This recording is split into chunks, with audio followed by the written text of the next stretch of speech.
El paquete semanal ha logrado lo que el régimen cubano jamás pudo: ofrecer libertad de elección. No es difícil ver cómo un simple disco duro desafió la censura de uno de los regímenes más estrictos y más herméticos. El paquete no es solo entretenimiento, es la respuesta cubana a la economía centralizada, es el libertarianismo a pulso. Mientras el Estado cubano censura y aburre, el mercado libre ofrece entretenimiento. Un sistema descentralizado de jóvenes superó a un gobierno con todos los recursos a su disposición. Así, de esa manera, el paquete se convirtió en la salvación de millones de cubanos sin internet. ErnestoMiami.com.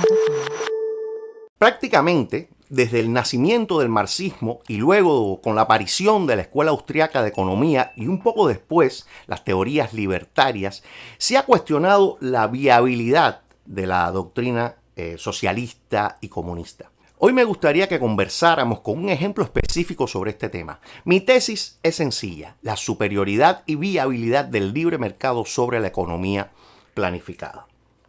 Hace unos días se armó una buena discusión en las redes sobre la posible suspensión del paquete semanal. Para los que no son cubanos o cubanos exiliados hace mucho tiempo, no se preocupen que explicaré más adelante de qué va todo este rollo. Pues la posible suspensión del paquete semanal trajo un revuelo entre los cubanos dentro y fuera de la isla. Y creo que la discusión se quedó más en la prohibición o no prohibición del paquete. Unos se lamentaban de que de un plumazo legal le quitaran todo el entretenimiento y con ello el único alivio al hambre, al apagón, la falta de libertad y el encierro isleño. Por otro lado, el exilio se levantaba contra la censura y la falta de libertad de una medida como esta. Y como respuesta, el oficialismo negaba que todo eso, o sea, la suspensión y persecución del paquete, pues que todo eso era un invento de la mafia de Miami. Pero a mí me interesó un tema del que poco se ha hablado con respecto al paquete. Y es su organicidad libertaria, su constitución liberal, anárquica y descentralizada. Y cómo el éxito del paquete semanal demuestra la veracidad de las teorías económicas de la escuela austriaca frente a las ideas de una economía socialista, de una economía centralizada.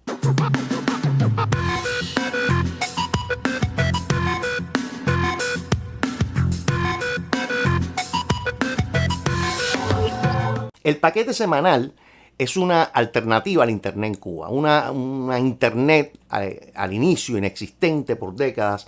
Cuando apareció era lenta, extremadamente costosa y además controlada a nivel de quién puede disfrutarla y controlada en información, ya que hay muchos websites vetados y prohibidos por la tiranía cubana. Sobre todo aquella información que ofrece alternativas al discurso ideológico y político del Partido Comunista. El paquete es una alternativa que distribuye contenido digital por toda la isla. En él, y por eso lo del nombre de paquete, se empaca información digital de diferentes índoles. Entran desde películas, series televisivas, música, programas de televisión, revistas, aplicaciones, software y muchísimo más. Pero en lugar de tener un proveedor o navegar internet, el cubano, con su inventiva criolla, creó un internet offline, un internet sin cables y con cero intervención o apoyo gubernamental, que funciona a través del intercambio de información digital que hace el siguiente recorrido: del internet a un disco duro y luego se distribuye a los clientes en memoria flash, por aquí tengo una, en USBs, etcétera, de diferentes formas. Esto ocurre de manera semanal y como la necesidad es la madre de la invención, a la falta de acceso a internet y la fuerte censura del gobierno cubano que controla absolutamente y bajo estricta vigilancia los medios de comunicación, surge esta otra alternativa. Corre el año 2008 cuando aparecen los primeros indicios del paquete semanal y va tomando fuerza en la población y en pocos años se había convertido en la primera fuente de información y entretenimiento para muchas familias cubanas. Al inicio, el gobierno cubano se hizo el de la vista gorda y cuando se dio cuenta del impacto, aquello se le había ido de las manos. Los bancos matrices del paquete que tenían su antecedente en los bancos de VHS y videos en los años 90 y luego sus distribuidores del material digital por toda la isla, también se cuidaron de no poner materiales que les marcara políticamente de una forma muy abierta. La autocensura es una asignatura en Cuba que si desapruebas puede mandarte directo a la cárcel. Pero los comunistas, especialistas en crear enemigos multicabezas, ven cualquier película o serie como una gran amenaza. En su delirio paranoico, para estas personas todo lo que se hace en Estados Unidos y en Occidente es, en el fondo, para atacarlos a ellos. Así percibe Miguel Díaz-Canel la amenaza del paquete semanal. Un problema que es ideológico. Y es que nos están aplicando una plataforma de colonización cultural. Hay una intención de la restauración capitalista y neoliberal en Cuba. Nos llega por la industria del entretenimiento, nos llegan por todas las plataformas que ha diseñado el imperio. Parte del concepto de dominio hegemónico que pretende el imperio. Quieren que nuestra gente rompan con sus tradiciones, con sus esencias culturales, con su historia. Y que al romper con eso, rompen con los valores que tenemos compartidos y por lo tanto que empiezan a aspirar a los valores que se consideran por el imperio paradigmático. Ustedes saben toda la perspectiva que hay alrededor de todo eso. Imagino que Díaz-Canel, cuando se refiere a los valores que se consideran por el imperio paradigmáticos y con los cuales se pretende penetrar las tradiciones cubanas, sean los actos diarios de comer, tener agua para beber y bañarse, contar con electricidad y plomería en las casas, esos malditos valores con los que el imperialismo intenta menoscabar los empobrecidos, paupérrimos y miserables valores revolucionarios. En términos legales, el paquete es una violación de los derechos de copyright. Para decirlo en términos bien claros, es un acto abierto de piratería. Pero ese no es el tema que me interesa porque te invito a que lo veamos desde una perspectiva libertaria. Y el tema del copyright es un viejo debate entre los libertarios. Un debate que no concluye, donde unos se oponen y otros no. Un debate muy interesante donde ambas argumentaciones son sólidas y son argumentaciones muy interesantes. Así que dejaremos a un lado si es legal o no el paquete desde el punto de vista jurídico. Además, siendo el gobierno cubano un estado que se pasa por el forro del hago lo que me da la gana, todas las leyes y desconoce cualquier derecho de autor a la hora de televisar series y películas, a la hora de poner música extranjera en sus programas. Ahora, como todo en esa reinvolución, se aplica siempre la ley del embudo. Son muy cuidadosos de que afuera se cumplan las leyes sobre propiedad intelectual producida en Cuba, para que el Senda coja también su billetico.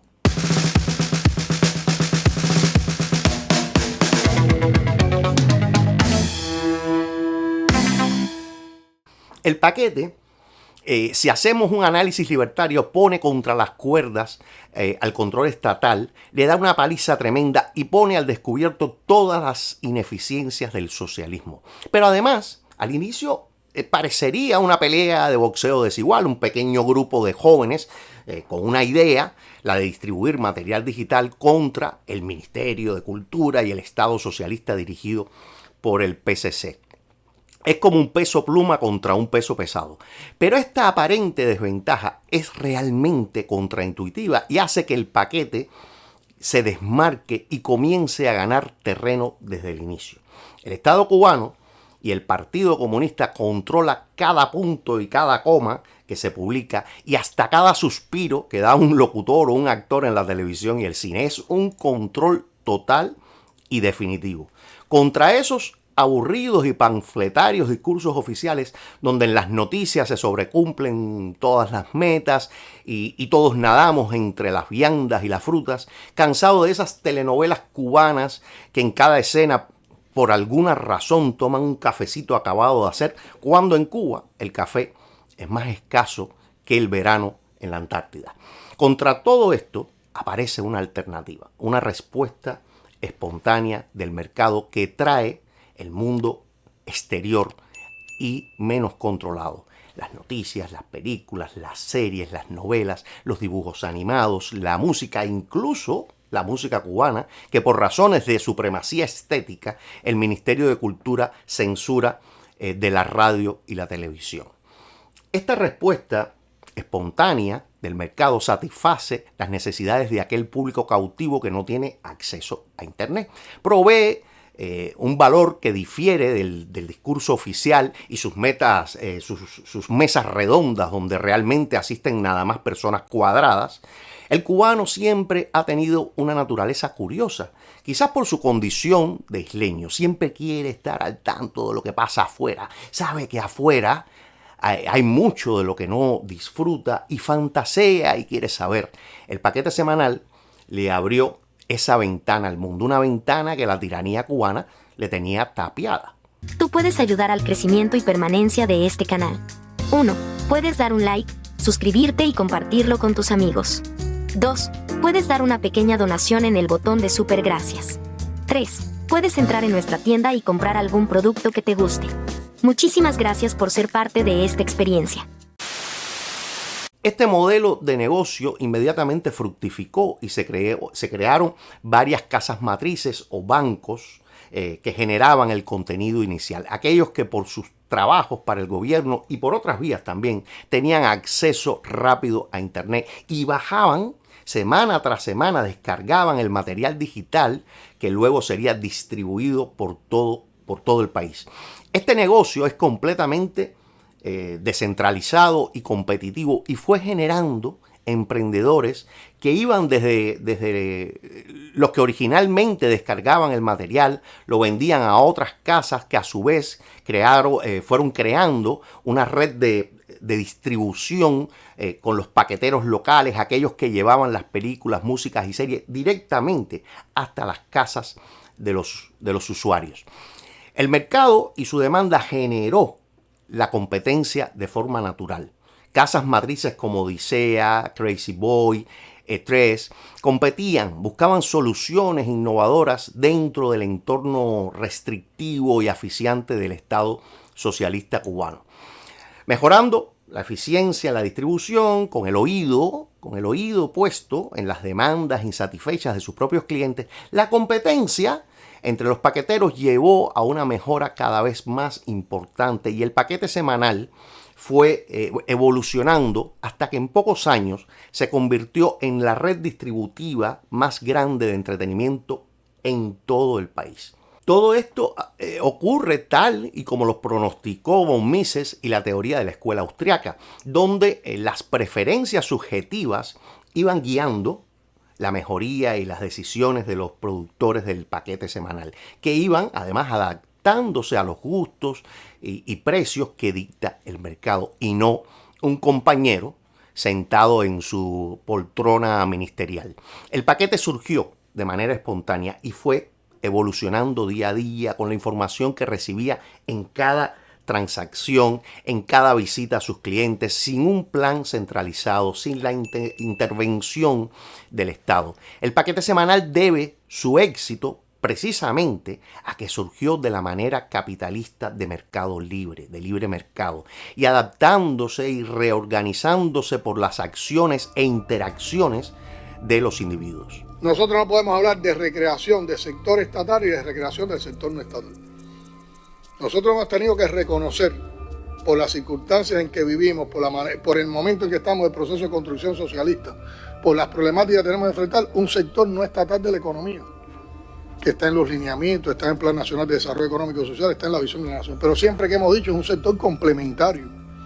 Bueno, si es complementario en todo, también en la recreación es complementario. Ahora, lo que no puede ser que sea un sector que esté haciendo cosas y que no esté integrado al programa de recreación que queremos concebir aquí. Y ahí discutimos los precios, ahí discutimos las acciones. La política cultural de la Revolución Cubana es una sola. Ahí lo deja bien claro Miguel Díaz-Canel. teme llamar sector privado al negocio privado y juega entonces con las palabras sector estatal, sector no estatal, y deja claro que no les quedó más remedio que aceptar ese sector no estatal, o sea, el negocio privado como una alternativa, que él llama complemento, una alternativa para poder mantener en el poder a toda esa camarilla del Partido Comunista. La política cultural de la revolución es una sola, y completaré la frase, la que a ellos les da la gana. Aún con la presión, la autocensura e intuitivamente aplicando leyes económicas que desconocían, comenzó este proyecto a crecer, creando en muy poco tiempo una red descentralizada que abarcaba toda la isla. El paquete semanal probó que la organización descentralizada de individuos, cada uno con sus propios intereses, puede generar una eficiencia y eficacia mucho mayor que su contraparte estatal. Un pequeño grupo generaba el contenido inicial, eran los encargados de recopilar el contenido del paquete, descargarlo de internet y organizarlo en los diferentes folders de un disco duro primario. Ahí, escuchando las preferencias de sus clientes, se copiaban películas de estreno, películas clásicas, documentales, series, novelas, noticias, músicas, videos musicales, revistas, aplicaciones para teléfonos celulares y un larguísimo etcétera. Incluso, muy interesante, es que otros pequeños negocios comenzaron a anunciarse, pagando y promoviendo publicidad a sus negocios, o músicos que promocionaban su obra en el paquete, generando otros ingresos a esa pequeña industria que comenzaba. No podemos olvidar que más allá de tus preferencias musicales o lo que piensas sobre ese tema, el reggaetón y su variante repartera cubana debe su fama totalmente a la difusión mediante el paquete semanal. Y si nosotros defendemos la cultura, o sea, las expresiones de la cultura, la música, la danza, todo tenga una perspectiva desde nuestras raíces, de lo mejor de lo internacional, nosotros a alguien que sea particular o a alguien que sea estatal no le tenemos que permitir que nos ponga una cosa grosera o algo banal. Gústele a quien le guste y pésele a quien le pese, el reggaetón y su versión repartera cubana, a pesar que el Estado cubano lo tiene vetado de la radio y la televisión, es la música más popular de la isla. Ahí lo decía Canel, no vamos a permitir música grosera y banal. Aún con esa yetatura, con el ojo puesto sobre ese género musical, gracias al paquete y su alcance, hoy en día son los géneros preferidos por la mayoría de la población joven y no tan joven cubana. Ya sé que vendrán los comentarios contra el reggaetón y aunque diga lo que voy a decir a continuación, vendrán los comentarios. No estoy haciendo un análisis estético de esos géneros, de reggaetón o el reparterismo. Pero yo prefiero vivir en una sociedad con reggaetón que en una sociedad donde alguien diga qué se puede escuchar o qué no se puede escuchar. Prefiero un mundo donde cada quien escuche la música que le guste, que un mundo donde alguien te diga la música que te tiene que gustar. Si la difusión y el alcance del reggaetón es el efecto secundario de la existencia del paquete y la demostración además de que las teorías de la escuela austriaca y el liberalismo económico funcionan, estoy dispuesto a sufrir esos efectos secundarios. Pero además, mis amigos, la cosa se pone todavía mejor.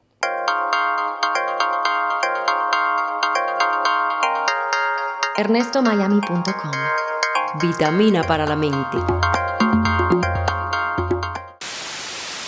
Creo que la grandeza económica del paquete fue su distribución. Luego que todo ese material está recopilado y comienza a venderse entre los revendedores que compran todo ese material e incluso pudieran aumentarlo. Esta red de revendedores crece de mano en mano, de disco duro en disco duro, de USB en USB y va alcanzando toda la isla. Y van vendiéndose los megas de mano en mano y el dinero va intercambiándose a la par.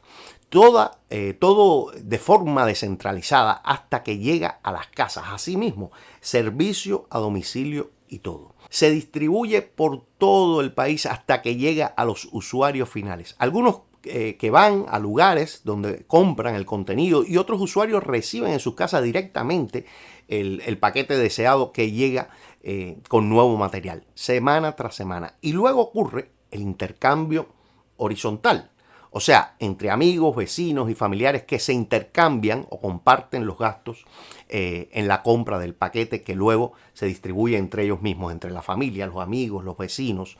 Una vorágine digital semanal y un intercambio económico admirables.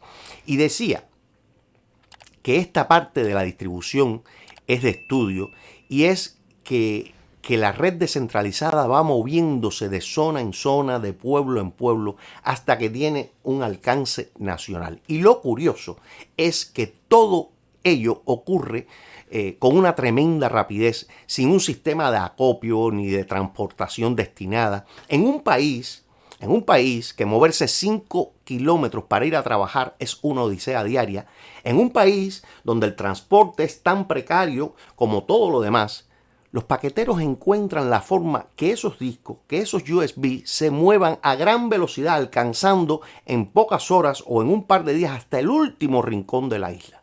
Con las mismas guaguas sudorosas y reventadas de gente, con los mismos taxis almendrones carísimos, en motos eléctricas, en bicicleta o a pie. Va llegando semana tras semana.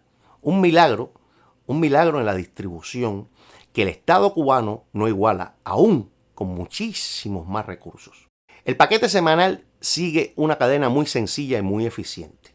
Recolección de contenidos, selección y organización, distribución a revendedores, promoción de artistas y negocios, venta al usuario final, el consumo y redistribución informal, o sea, horizontal, y finalmente la actualización semanal.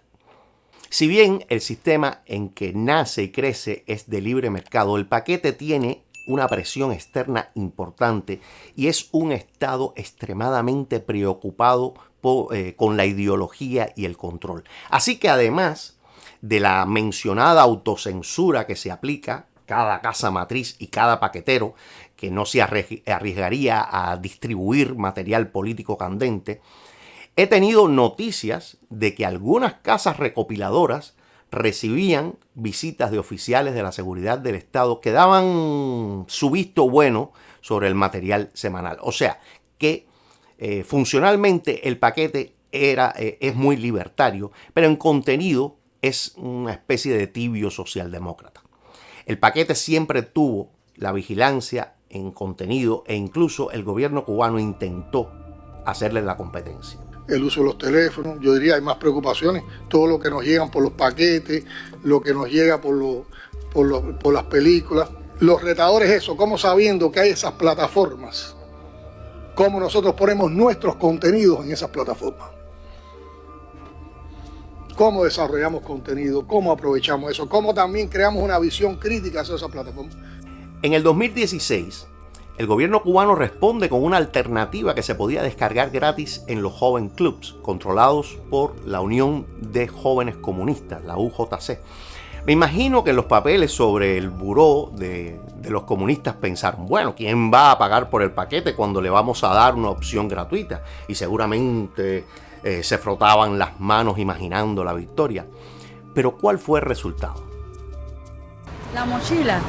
Ay, no sé. Ni idea tengo de qué es eso.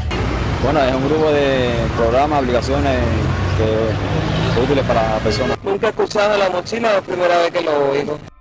No. Es algo que hay en el Joven Club, no sé, con información de algo, no sé, película. Sí, pero eso casi nunca funciona. Dice que no se puede descargar. Bueno, según me enteré hace como una semana atrás, es como una especie de paquete, pero con programación cubana y cosas que se ha confeccionado aquí en el país. Bueno, la mochila tengo poco acceso a ella, sí, pues es un poco más difícil, el paquete es mucho más fácil de conseguirlo, por tanto, además el paquete es mucho más diverso. Creo que mucha gente no sabe que la mochila existe y creo que la gente prefiere el paquete. Me imagino que por la programación que tiene, que es mucho más amplia y menos didáctica. No es que prefieran el paquete, sino que es más divertido. Tú puedes ver lo que tú escojas. Aquí siempre hay o mucha cola o siempre hay algún problema, te dicen que no lo puedes descargar, que no sé qué, y el paquete es más asequible, está en todos lados. A pesar de que la mochila prometía ser un fuerte competidor con muchas ventajas, entre ellas el precio. Su nacimiento traía la misma malformación genética de la que huía el consumidor cubano. Es que los compañeros no entienden, los compañeros no aprenden. El éxito del paquete semanal fue la ineficiencia, el teque, la ideología a cucharones, el aburrimiento de la televisión cubana. ¿Qué hicieron los compañeros? Pues darle a pulso un poco de todo lo que la gente rehuía. En una de las primeras mochilas le metieron a la gente por la cabeza documentales y libros, películas dedicadas a la vida de Fidel Castro, quien acababa de morir. Ese es el problema del socialismo y del comunismo, que no escucha al cliente. Señores del partido, camaradas, ¿qué parte del éxito del paquete ustedes no entendieron? Creían que las personas echaban de menos los largos discursos, que unas semanas después de la muerte de Fidel Castro le añoraban tanto luego de 5 décadas en el poder y luego de verlo hasta el cansancio. En fin, que la mochila duró lo que dura todo en el comunismo. Absolutamente nada. La gente prefería comprar y pagar por lo que le gustaba que aquel material que el PSC quería regalarle. A este caballo regalado el pueblo no quería ni verle los dientes. Mejor paquete pagado que mochila por conocer.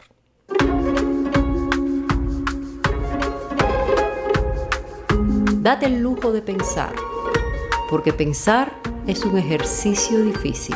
ernestomiami.com.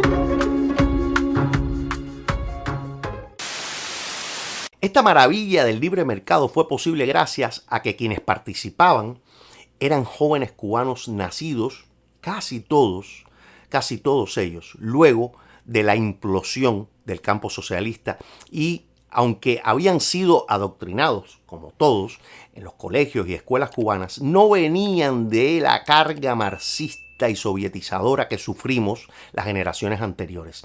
Esos jóvenes cubanos que son tan criticados por sus gustos musicales, sus formas, etc., son y serán quienes refunden Cuba. Y el paquete, con sus virtudes y defectos, llegó a convertirse en uno de los mayores empleadores privados en Cuba. Y eso fue obra de muchos jóvenes cubanos. Las generaciones nacidas en los años 50, 60 y 70 sufrimos una lobotomía generacional porque la utopía comunista era una promesa incumplida y no teníamos idea de cómo funcionaba la economía y la economía de libre mercado. Capitalismo era una mala palabra y lo más que llegábamos a intuir era el intercambio y el trueque, 2 laticas de arroz por un paquetico de café y cosas por el estilo. Pero no entendíamos los principios del capitalismo y el libre mercado. Solo aquellos que se movían en la bolsa negra, la economía subyacente, que es la economía real, habían experimentado algo parecido al libre mercado. En los años 90, con la gran crisis, cuando comienza a moverse cierto sector económico y entran las inversiones extranjeras, los más viejos, que eran ovejas acostumbradas a recorrer los senderos escogidos por el pastor, solo veían alternativas económicas dentro de alguna compañía hotelera, alguna empresa extranjera, etc. Necesitaban en el fondo trabajar para alguien, porque por generaciones los cubanos no habían sido más que empleados de un único empleador, el gobierno cubano. Pero ahí entra entonces otra generación.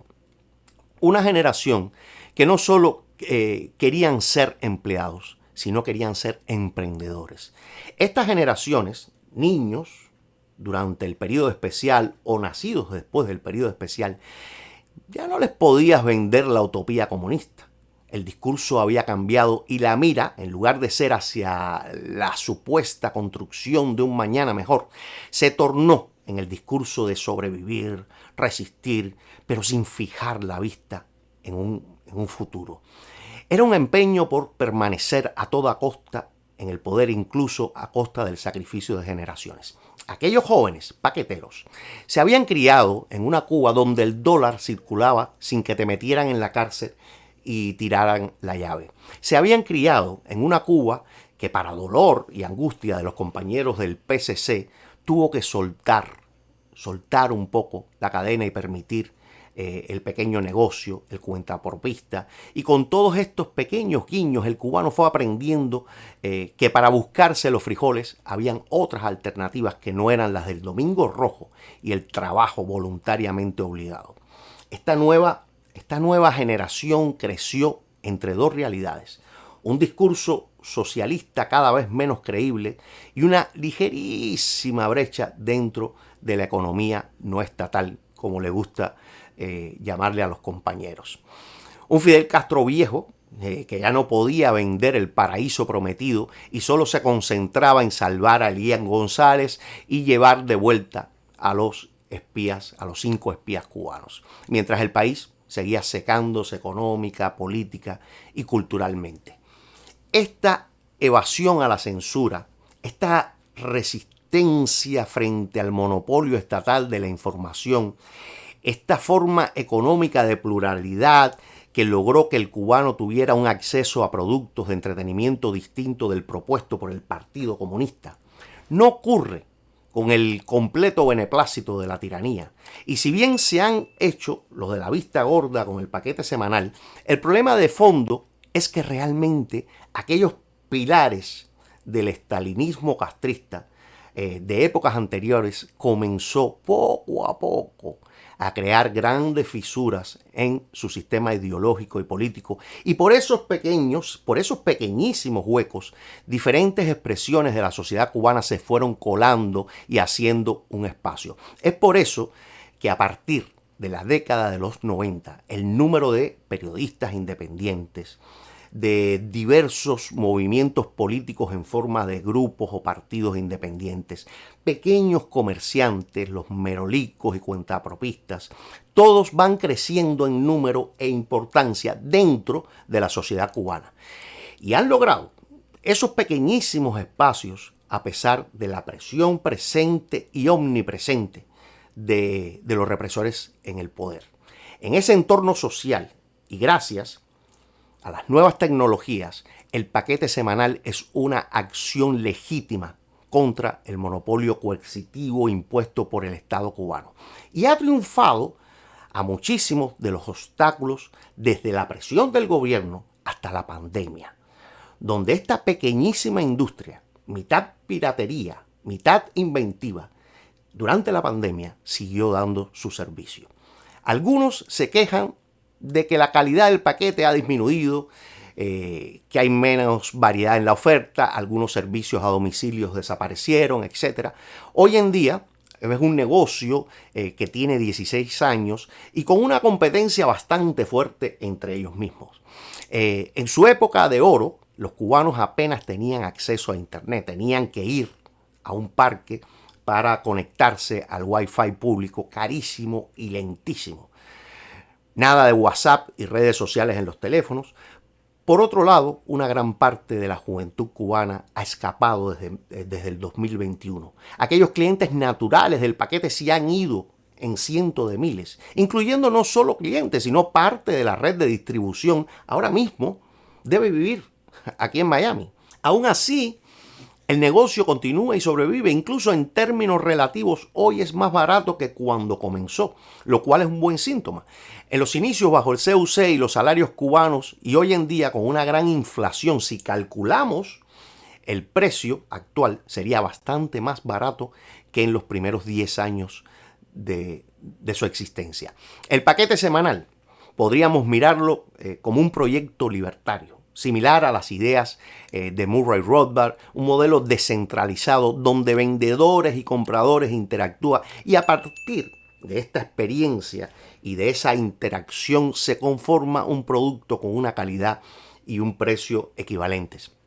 El paquete semanal fue la respuesta intuitiva de una generación y del mercado al control asfixiante del Estado socialista cubano. El paquete innovó, se adaptó a las demandas del mercado y se adaptó a la presión gubernamental para sobrevivir entre la competencia del libre mercado y la vigilancia comunista. Suscríbete y así nos vemos la próxima semana. Regálame un like, comparte este video y muchísimas gracias. Recuerda, vive y deja vivir.